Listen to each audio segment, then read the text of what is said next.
주신 하나님 말씀은 누가복음 12장 49절에서 59절까지 말씀입니다. 누가복음 12장 49절에서 59절, 신약성경 117쪽입니다. 봉독하겠습니다. 내가 불을 땅에 던지러 왔노니 이 불이 이미 붙었으면 내가 무엇을 원하리요? 나는 받을 세례가 있으니 그것이 이루어지기까지 나의 답답함이 어떠하겠느냐? 내가 세상에 화평을 주려고 온 줄로 아느냐? 내가 너희에게 이르노니 아니라 도리어 분쟁하게 하려 함이로다. 이후부터 한 집에 5사람이 있어 분쟁하되 셋이 둘과 둘이 셋과 하리니 아버지가 아들과 아들이 아버지와 어머니가 딸과 딸이 어머니와 시어머니가 며느리와 며느리가 시어머니와 분쟁하리라 하시니라. 또 무리에게 이르시되 너희가 구름이 서쪽에서 이는 것을 보면 곧 말하기를 소나기가 오리라 하나니 과연 그러하고 남풍이 부는 것을 보면 말하기를 심히 더우리라 하나니 과연 그러하니라. 외식하는 자여 너희가 천지의 기상은 분간할 줄 알면서 어찌 이 시대는 분간하지 못하느냐? 또 어찌하여 옳은 것을 스스로 판단하지 아니하느냐? 내가 너를 고발하는 자와 함께 법관에게 갈 때에 길에서 화해하기를 힘쓰라. 그가 너를 재판장에게 끌어가고 재판장이 너를 옥졸에게 넘겨주어 옥졸이 옥에 가둘까 염려하라. 내게 이르노니 한 푼이라도 남김이 없이 갚지 아니하고서는 결코 거기서 나오지 못하리라 하시니라. 아멘. 찬양대의 찬양으로 하나님 앞에 영광 돌리겠습니다.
아멘.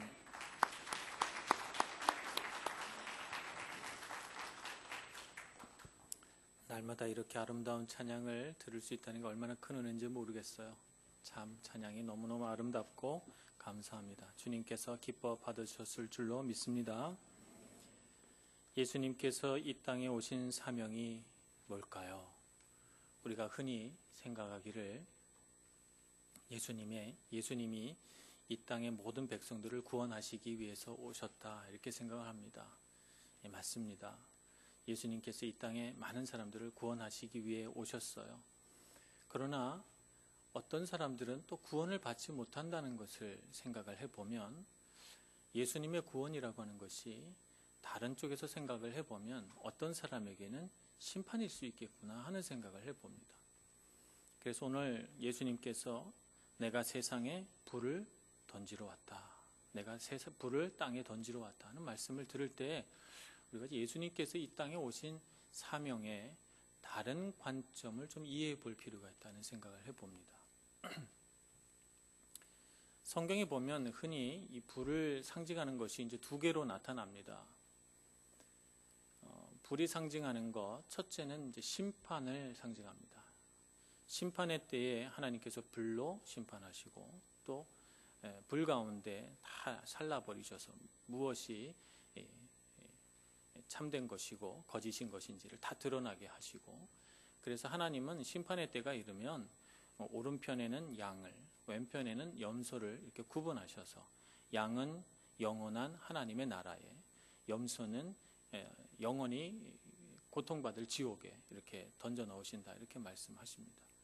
그래서 심판의 때가 이르면 분명하게 양과 염소가 구분이 됩니다. 성경에 보면 불이 상징하는 또 하나의 그 상징이 등장하는데 그것은 이제 성령입니다. 사도행전 2장 3절에 보면 성령께서 불의 혀처럼 각 사람 머리 위에 임하셨다, 이렇게 말씀하고, 또 성령이 우리 마음 가운데 불 붙는 것 같이 들어오셔서 우리 마음에 뜨거운 마음을 일으켜내십니다. 그래서 성령도 불로 이렇게 상징을 합니다.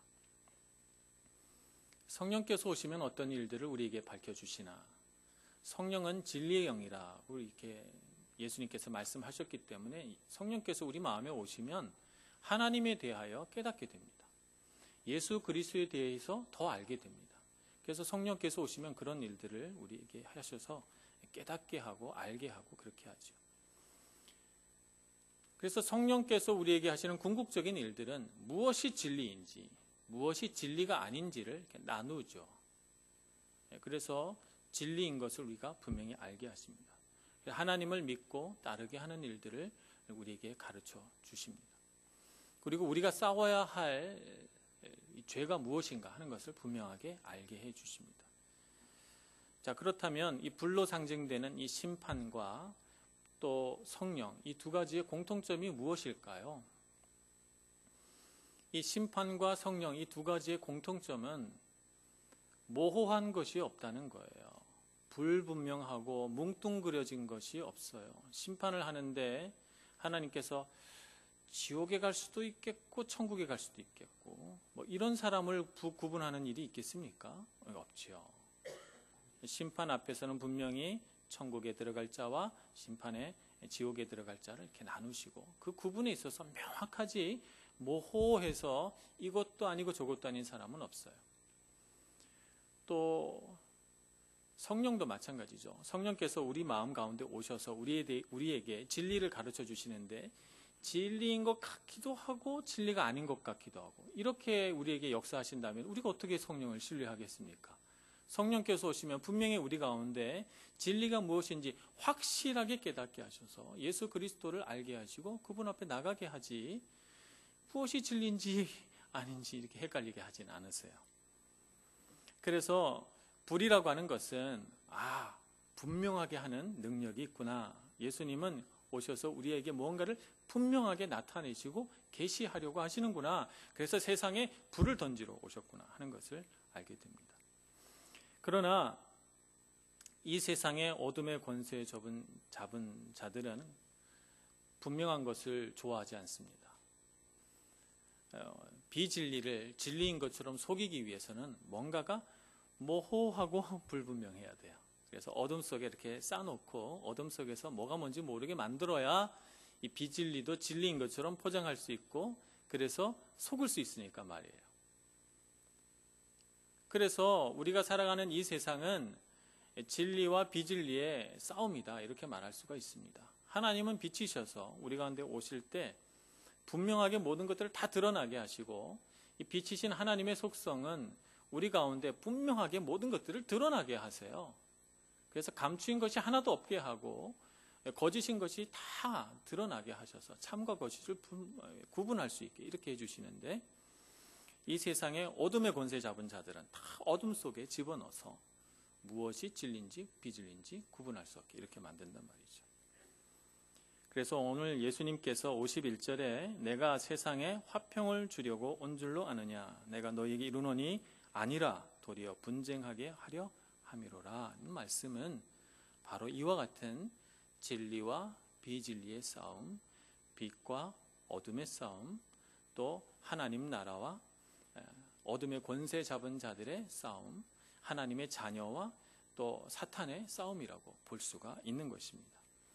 그래서 오늘 우리는 이 화평을 주러 오지 않았다라고 하는 이 말씀, 분쟁을 주러 왔다는 게 하나님과 하나님 백성의 싸움이 아니에요. 하나님 백성들 사이에 일어나는 싸움이 아니에요. 진리와 비진리의 싸움이라는 것을 우리가 분명히 이해해야 됩니다. 그런데 그렇게 이해를 하고서도 참 마음이 조금 납득이 안 되는 것이 뭐냐 하면, 예수님은 우리에게 화평을 주러 왔다고 성경이 말씀하시잖아요. 예수님은 화평이시다 이렇게 말씀하시니까요. 에베소서 2장 14절에 보면 그는 우리의 화평이신지라 둘로 하나를 만드사 원수된 것 곧 중간에 막힌 담을 자기 육체로 허시고 라고 말씀하셨어요. 또 골로새서 1장 20절에 보면 그의 십자가의 피로 화평을 이루사 이렇게 말씀하셨거든요. 그래서 오늘 예수님이 나는 화평을 주러 오지 않았다라고 하는 말씀은 사실은 진짜 화평을 주러 오지 않았다, 예수님은 우리에게 분열을 주러 왔구나 이렇게 생각하시면 안 돼요. 정말 이 말씀을 그렇게 오해하는 분은 없으시겠죠. 예수님께서 우리에게 주시려고 하는 것은 화평입니다. 정말 하나님과 하나님의 백성 사이의 화평과 화해, 그 화목함을 원하시고, 그래서 하나님을 주로 섬기는 모든 하나님의 백성이 다 화목하고 화평을 이루게 되는 그런 세상을 꿈꾸십니다. 그런데 그럼에도 불구하고 우리가 살아가는 하나님의 자녀로 살아가는 이 세상에는 싸움이 있다는 거예요. 빛과 어둠의 싸움이 있다는 것입니다. 하나님의 은혜 아래서 화평을 누리는 자들에게 끊임없이 불신과 의심을 심어줘서 하나님의 품에서 떼어내려고 하는 이런 사탄의 회방이 있다는 거예요. 그 회방으로 인하여 넘어지지 않기 위하여, 시험에 들지 않기 위하여 우리가 선한 싸움을 싸워야 한다는 것이죠. 그런 싸움을 우리에게 가르쳐 주십니다. 그래서 우리가 진리로 나아가기 전에는 반드시 이런 시험과 싸움에 대하여 알아야 되고, 이런 싸움을 잘 싸울 수 있는 사람으로 준비되어야 될 줄로 믿습니다. 오늘 예수님께서는 이 싸움에 있어서 두 가지 영역을 말씀해 주고 있습니다. 오늘 56절, 57절 말씀을 보면 외식하는 자여 너희가 천지의 기상은 분간할 줄 알면서 어찌 이 시대는 분간하지 못하느냐, 또 어찌하여 옳은 것을 스스로 판단하지 아니하느냐 이렇게 말씀하십니다. 사람의 어리석음을 따끔하게 꼬집는 주님의 말씀인데요, 서쪽 지중해에서 불어오는 바람으로 구름이 만들어지니 당연히 비가 오겠죠. 그것을 보면서 서쪽에 구름이 나타나면 비가 오겠구나, 남쪽에서 바람이 불어오면 이제 더워지겠구나 라고 하는 것을 이스라엘 사람들은 안다는 거예요. 이렇게 천지는 분간할 줄 알면서 내가 살아가는 이 시대도 분간하지 못하고 내가 살아가는 환경도 분별하지 못하는 어리석음에 대해 예수님께서 책망하시고, 또 하나의 책망은 자기 마음 안에서 무엇이 옳은지 그른지 기준을 잃고 아무런 분별도 없이 살아가는 우리 어두운 마음에 대하여 주님께서 분명히 책망하십니다. 그래서 우리는 이 두 가지 싸움, 우리가 놓여 있는 환경의 싸움, 우리가 살아가는 우리 내면의 싸움, 이 두 가지를 잘 알아야 될 것입니다. 그래서 이런 싸움들을 잘 싸워야 58절, 59절처럼 심판의 때가 이르러 재판장이 꽝꽝꽝 두드려서 마침내 판결을 내리시는 그날이 오기 전에 빨리 돌이키라는 것입니다. 자기의 잘못된 것들을 빨리 깨닫고 돌이켜서 자신의 잘못으로 이루어진 모든 것들을 바르게 해서 올바른 삶을 살아가라. 주님께서 우리에게 말씀하시는 것입니다. 우리 기독교인들이 보통 안 믿는 분들에게 전도할 때 사형리라고 하는 것을 씁니다. 사형리 제일 첫 번째 나오는 말씀이 당신은 죄인입니다 라고 하는 말이에요. 당신은 죄인입니다. 혹은 사람은 죄인입니다. 이렇게 말할 때 듣는 분들이 다들 안 좋아하세요. 죄인이라고 말하는데 누가 좋아하겠어요, 그죠? 다들 이제 조금 불편해하고 또 어떤 분은 불쾌해하고 이렇게 생각을 합니다. 그래서 우리가 한번 이렇게 생각해 보면 좋을 것 같아요. 그 반대의 말이 맞는가? 당신은 죄인이 아닙니다 라든지 당신은 착합니다. 당신은 선한 사람입니다. 당신은 올바릅니다. 뭐 이런 것들을 가지고 우리 한번 생각을 해보죠. 자, 이 말을 우리가 어떻게 증명할 수 있습니까? 우리가 이 세상을 쭉 살아가면서 과연 내가 착한가? 나는 선한가? 나는 올바른가? 여러분 한번 우리 살아온 인생을 이렇게 쭉 뒤돌아보면서 우리 자신 한번 살펴보시길 바랍니다. 정말 그렇습니까? 세월을 살면 살수록 우리는 참 실수가 많다는 걸 알게 돼요. 우리가 인생을 살아가면 살아갈수록 느끼게 되는 것은 나는 참 연약하구나. 나는 얼마나 죄에 대하여 무지한 사람인가. 나는 얼마나 잘 실수하고 실패하고 상처 주고 죄를 짓는 사람인가 하는 것을 깨닫게 돼요. 만약 그런 깨달음이 없는 사람이라면 정말 심각합니다. 병원에 가셔야 돼요. 병원에 가보셔야 됩니다. 이 세상을 사는 모든 사람들은 세월을 살면 살수록 자기 가슴을 치게 되는 죄를 깨닫게 됩니다. 그런데 나는 선하고 착하다라고 하는 사실을 놓고 싶지는 않아요. 그러니까 어떻게 합니까? 위장하고 숨기고 은폐합니다. 내 내면으로는 나는 왜 이렇게 실수가 많을까? 나는 왜 이렇게 허물이 많을까? 나는 왜 이렇게 부족할까? 이렇게 생각하지만 사람들 앞에서는 안 그런 척. 그래서 내 자신을 착하고 완벽하고 실수가 없으며 좋은 사람인 것으로 이렇게 포장합니다. 위장하고 사람들이 나의 그런 모습을 봐주고 좋아해주고 사랑해주기를 바라는 것이죠. 그래서 그런 부분이 인정받기를 원해요. 문제는 이렇게 내가 만들어낸 어떤 허상, 나의 거짓된 모습 때문에 나에게 거짓 자아가 만들어진다는 거예요. 그것이 나의 거짓 자아라는 거예요. 사람들 앞에 뭔가 좋은 사람인 것처럼 포장돼 나타나는 내 자신은 진짜 내가 아니에요. 그건 만들어진 내 자신이죠. 진짜 나의 자아는 어디에 있는가? 내 마음 가장 깊은 곳에서 죄책감과 죄의식 속에서 신음합니다. 괴로워해요. 나는 왜 이것밖에 안 되지? 나는 얼마나 부족한 사람이야? 라고 하는 고통 속에 있어요. 근데 나의 거짓 자아는 안 그런 것처럼, 고통도 없는 것처럼, 나는 마치 완벽한 사람인 것처럼 이 세상을 살아갑니다. 그래서 참된 자아와 거짓 자아가 분리가 돼서, 그래서 계속해서 죄가 우리를 묶고 우리의 주인 노릇하고 우리를 계속해서 죄를 짓게 만드는 악순환 속으로 우리를 끌고 들어가는 것입니다. 내 안에 있는 참된 자아는 계속해서 이런 고통에서 벗어나기를 소망하지만 거짓 자아로 분리되어 있기 때문에 이런 악순환 구조에서 벗어날 길이 없어요. 그래서 결국 증명이 됩니다. 나는 착하지 않구나. 난 좋은 사람이 아니구나 하는 것을 증명하게 됩니다. 그럼 반대로 나는 죄인이다 라고 하는 것을 증명해 볼까요? 정말 증명하기가 쉽습니다. 말한 것처럼 살면 살수록 나는 죄인이라는 사실이 피부로 느껴지기 때문이죠. 그래서 우리는 이런 사실을 가지고 주님 앞에 나아갑니다. 솔직하게 얘기합니다. 하나님, 나는 얼마나 실수가 많은 사람인지, 하나님, 나는 얼마나 허물이 많은지, 하나님, 나는 얼마나 연약한지, 나는 얼마나 더러운지, 내 마음으로는 원하지 않는데 나는 얼마나 자주 사람들에게 상처를 주는지, 나는 얼마나 많은 사람들에게 이기적으로 굴고 행하였는지, 그런 것에 대하여 솔직하게 인정하고 고백하는 순간 우리 눈앞에 그리스도 예수의 십자가가 보입니다.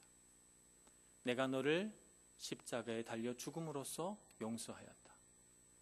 너가 그렇게 많은 죄를 지어서 가슴 아파하고 눈물 흘리며 내 앞에 회개하지만 걱정하지 말아라. 내가 너의 모든 죄를 사했으며 너는 이 모든 죄로부터 해방된 하나님의 자녀다. 우리에게 이렇게 말씀해 주십니다. 아멘입니까?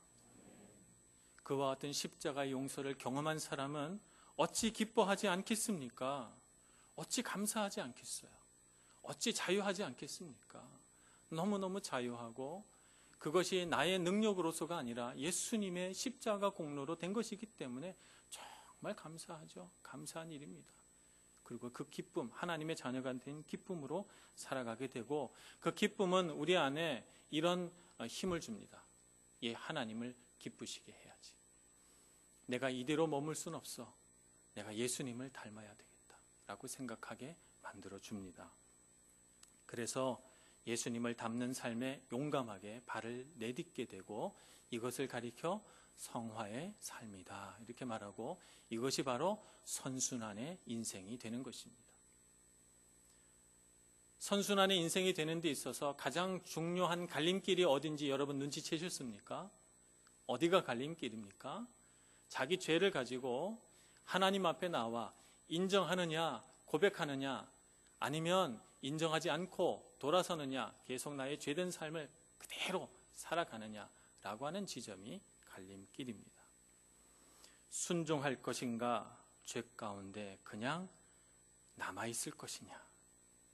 순종과 죄의 유혹 속에서 무엇을 선택하느냐가 우리 인생을 악순환 구조로 살아가느냐, 선순환 구조로 살아가느냐, 갈림길이 되는 것입니다. 이 갈림길에서 우리가 꼭 하나 짚고 넘어가야 될 것이 있는데, 그것이 이 죄의 속성입니다. 죄가 어떤 속성을 갖고 있느냐. 죄 얘기하면 여러분들 그다지 유쾌하지는 않겠지만, 그러나 죄에 대해서 우리가 잘 알고 있어야 또 싸울 수 있는 능력이 생깁니다. 상대방을 잘 알아야 우리가 이기지 않겠습니까? 죄는 이런 속성을 갖고 있습니다. 가장 작은 유혹도 최종적으로는 가장 크고 끔찍한 목표를 갖고 있다는 것을 알아야 돼요. 아주 작은 죄도 말이죠. 최종적으로는 가장 끔찍하고 무서운 죄를 짓도록 하는 것이 그 작은 죄의 목표예요. 그래서 그 작은 죄를 우리에게 주는 거죠. 그러나 사탄도 머리가 있기 때문에 처음부터 내가 이런 죄를 너에게 목표하고 있다라고 가르쳐주지 않아요. 만약 그걸 가르쳐주면 아무도 죄를 안 지을 거예요. 그죠? 그렇게 하지 않고 이건 괜찮아. 이 정도쯤은 넌 왜 이렇게 결벽주의자니? 이렇게 말하면서 아주 작은 죄를 짓게 합니다.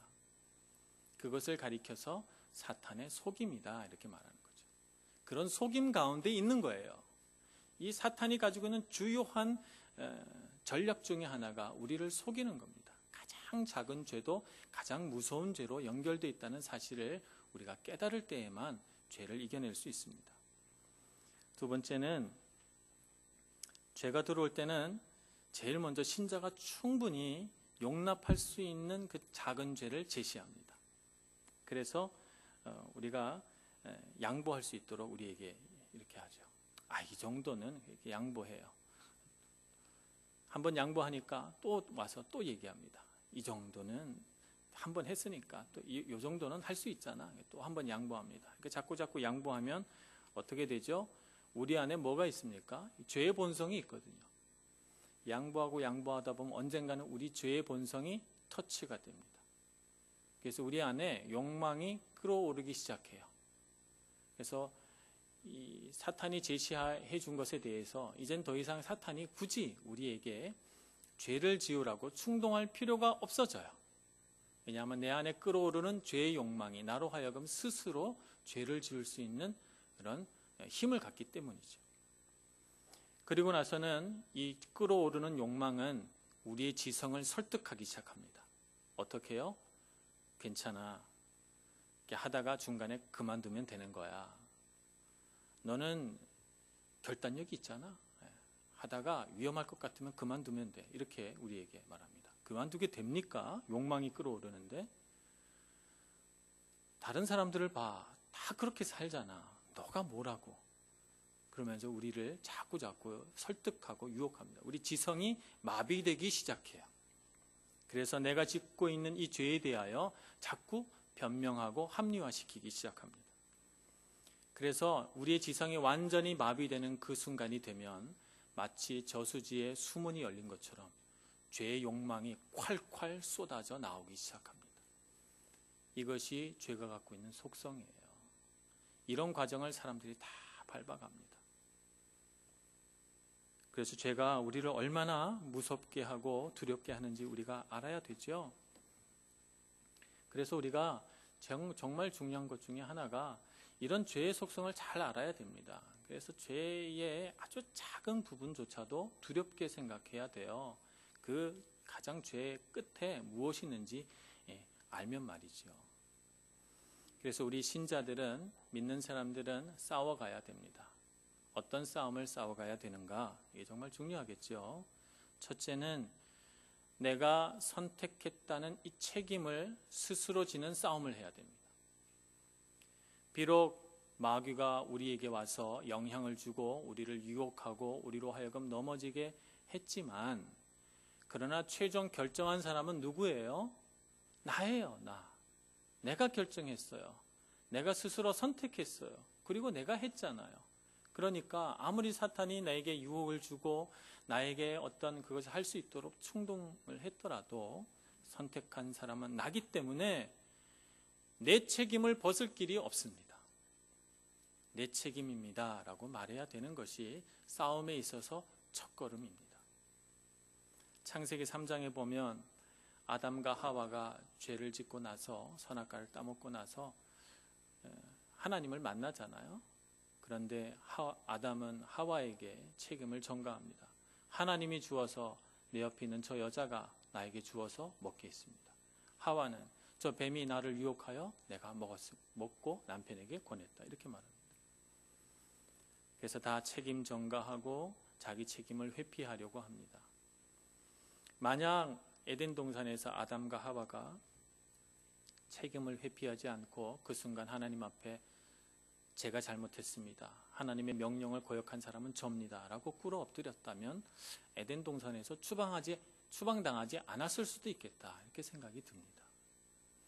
오늘 우리가 싸우는 싸움 가운데 가장 첫 번째 싸움은 내 책임입니다. 라고 하는 회개입니다. 이것을 우리가 분명히 알아야 합니다. 자신이 죄에 빠지는 것이 마귀의 유혹 때문이라고 변명해서는 안 됩니다. 내가 죄에 빠진 것이 내 옆에 있는 저 사람이 나에게 이런 것들을 하자고 했기 때문이 아닙니다. 내가 이런 죄 가운데 빠진 것이 누구의 잘못이 아니라 바로 나 때문, 바로 내 책임이라고 하는 사실을 분명히 깨달을 때 우리의 싸움은 시작이 됩니다. 선한 싸움이 시작이 되는 것이죠. 두 번째는 유혹에 대비해야 됩니다.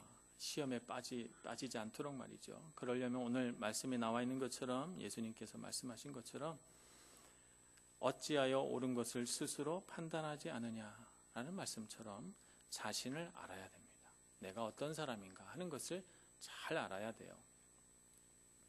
지난주에 말씀드린 것처럼 우리가 생각을 많이 하면 생각의 틀이 만들어진다고 했잖아요. 자기 마음의 틀을 알아야 돼요. 마음과 생각의 틀을 이해해야 됩니다.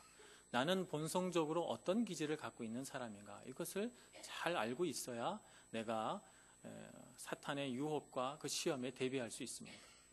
그러니까 주로 어떤 부분에서 사탄의 그 영향력이 나에게 크게 와닿는지 이걸 이해해야 돼요. 다른 사람은 시험에 들지 않는데 유독 나는 그 시험에 약한 부분이 있어요. 그런 것을 알아야 됩니다. 어느 부분에서 은혜가 약화되는지 그걸 알아야 됩니다. 다른 사람들은 어떤 시험이 와도 은혜가 약해지지 않아요. 그런데 나는 그 부분에서 은혜가 약해지고 은혜가 줄어들고 막 이렇게 됩니다. 물질의 부분인지 육신에 관련된 부분인지 정욕에 관련된 부분인지 세상 명예에 관련된 부분인지 사람의 인정과 사랑에 관련된 부분인지 내가 속해 있는 모든 영역들을 살펴보고 어느 부분에서 죄의 영향력이 나에게 더 크게 다가오는가 하는 걸 알아야만 잘 싸울 수가 있습니다. 그래서 내 내면 안에 어떤 사탄의 속임이 있는가 그걸 알아야죠. 사탄의 속임이 어떤 부분에서 내 안에 크게 역사하고 있는가 알아야만 우리가 싸울 수 있습니다. 그것이 바로 우리 전쟁터예요. 전쟁터. 전쟁터를 모르는데 우리가 어떻게 싸우겠습니까? 전쟁터를 발견해야 됩니다. 두 번째는 56절 말씀처럼 어찌 이 시대는 분간하지 못하느냐 하는 말씀과 같이 환경에 대해서 깨어 있어야 됩니다. 나는 어떤 환경에 있을 때 믿음이 약해지는가? 나는 어떤 기회가 주어졌을 때 내 안에 있는 선한 영향력이 약화되는가? 나는 어떤 사람들과 교제할 때 자꾸 죄를 짓고자 하는 욕망이 일어나는가? 나는 어떤 일을 맡았을 때 자꾸 시험에 드는가? 어떤 환경 속에 있을 때 나의 죄의 부패성이 드러나는가 하는 것을 우리가 잘 알아야 됩니다. 왜냐하면 이런 환경은 환경 자체가 죄는 아니에요. 그러나 어떤 환경은 사탄이 왕성하게 활동할 수 있는 환경을 제공해 주기 때문에 그렇습니다. 그래서 이런 환경에서 빨리 나와야 되죠. 제가 흔히 하는 말로 룸살롱 가서 영적 전쟁하면 안 된다고 말씀을 드리잖아요. 룸살롱에 앉아가지고 영적 전쟁하면 안 돼요. 항상 죄는 싸우기 쉬울 때 싸워야 돼요. 가기 전에 영적 전쟁하고 가지 않기로 결정하는 것이 더 쉬운 싸움이지 가서 앉아가지고 싸우려고 그러면 이건 어리석은 싸움이에요. 100번 싸워봐야 100번 져요. 그러니까 환경이 중요한 것입니다. 그래서 우리는 내가 어떤 환경 안에 있는가, 내가 어떤 환경 속에 있는가 참 중요합니다. 그래서 환경을 분별해야 됩니다. 환경에 대해서 깨어 있어야 되죠. 세 번째 마지막으로는 복음으로 무장해야 됩니다. 우리가 죄와 싸울 때는 최초의 단계가 가장 싸우기가 쉽습니다. 아주 작은 유혹이 들어오고 아주 작은 시험이 왔을 때가 가장 싸우기가 쉬워요. 우리가 가장 잘 이겨낼 수 있는 단계예요. 그러니까 어떻게 해야 됩니까? 민감해져야 됩니다. 민감해져야 됩니다. 작은 죄에도 민감해져야 돼요. 큰 죄에 민감해지지 말고 큰 죄까지 가면 이미 죄에 대하여 매우 둔감해져 있어서 큰 죄가 들어와도 싸워내지를 못해요. 작은 죄가 들어왔을 때 다윗이 성벽을 해가 지는 마당에 어슬렁 걷고 있다가 목욕하는 여인을 발견했잖아요. 발견했을 때 그의 마음 가운데 음욕이 들어왔어요. 아주 작은 죄거든요. 그 순간에 다윗이 자기의 죄를 싹둑 잘라냈다면, 그 순간에 자기가 이 죄와 싸워냈다면 큰 죄로는 연결되지 않았을 거예요. 그런데 작은 죄를 허용해 줬잖아요. 음욕을 허용해 줘서 그 여인을 한번 만나야 되겠다. 그 여인과 하룻밤을 자고 싶다. 그 여인을 내 아내로 삼아야 되겠다. 남편을 죽여야 되겠다. 이렇게 가잖아요. 그래서 결국에는 이 아주 작은 죄, 음욕이라고 하는 아주 작은 죄에서 살인과 간음이라고 하는 끔찍한 죄로 나아가는 것을 보게 됩니다. 그러니 여러분, 복음으로 무장해서 최초의 단계에서 물리치시는 여러분들 되시기를 바랍니다.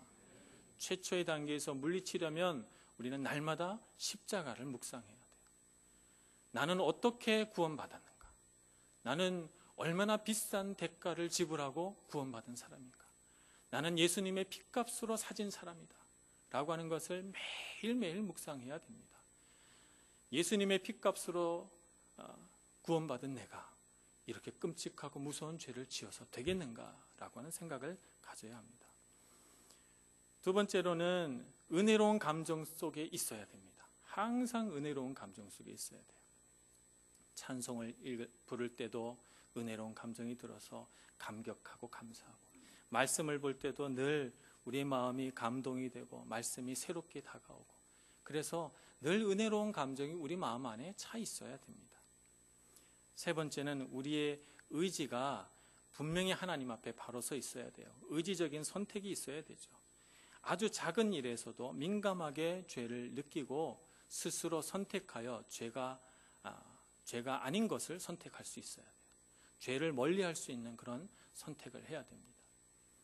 그것이 의지적인 선택이에요. 많은 사람들이 주님이 오셔서 내 마음을 뭔가 이렇게 막 만져주셔가지고 나도 모르게 하나님의 선한 것들을 저절로 선택하게 해주셨으면 하고 바라지만 그런 일들은 일어나지 않아요. 하나님은 인격적이셔서 우리와 인격적으로 교제하기를 원하시고 우리가 스스로 자녀로서 당당하게 선택하기를 원하시거든요. 그러니 우리가 의지적으로 훈련되어 선택할 수 있어야 됩니다. 하나님의 좋은 것, 하나님의 선한 것을 선택해야 됩니다. 이런 일들을 해나가려면 우리에게 있어서 정말 중요한 것이 기도예요. 정말 기도해야 됩니다.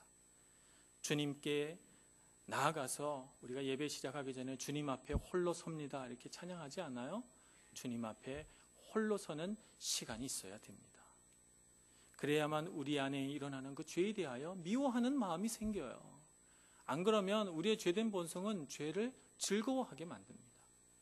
그러니 죄를 미워하는 마음이 들 수 있도록 자꾸 기도해야 되고 주님 앞에 기도할수록 십자가 앞에 더 가까이 나아갈수록 나의 죄가 선명하게 드러나거든요.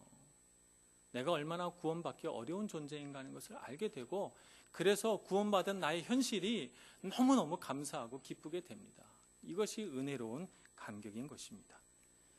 그래서 우리는 기도하면서 우리 안에 죄가 완전히 능력을 잃는 그날까지 그래서 우리가 마치 예수님과 같이 순결하고 충만한 사람이 되는 그날까지 계속해서 주님 앞에 엎드려 기도해야 되는 것입니다. 기도는 유행이 아니죠. 유행처럼 왔다가 유행처럼 또 사라지고 그런 것이 아닙니다. 얼마 전까지 우리 교회에 매일같이 와서 기도하고 이런 부르짖음이 있었어요. 그래서 정말 매일매일 교회에 기도하러 오는 사람이 끊이질 않아서 제 마음이 얼마나 기뻤는지 몰라요. 저도 아침마다 와서 때로는 30분, 때로는 1시간 이렇게 기도하면서 참 감사하다 이렇게 생각했는데 유행처럼 샥 지나갔어요. 유행처럼 샥 지나가고 요즘에는 월요일에도 안 오시고 화요일에도 안 오시고 어떤 때는 제 마음이 기도가 유행인가 기도하는 일이 어찌 이렇게 계절별로 다른가 이런 생각을 합니다. 기도하시는 여러분들 되시길 바랍니다.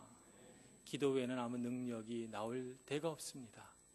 그러므로 힘써 기도하시고 열심히 기도하는 사람이 능력 있는 사람이 되어 하나님의 선한 싸움을 싸우고 사탄의 그 모든 속임을 이겨내고 능력 있는 사람이 되어 모든 싸움터에서 승리할 줄로 믿습니다.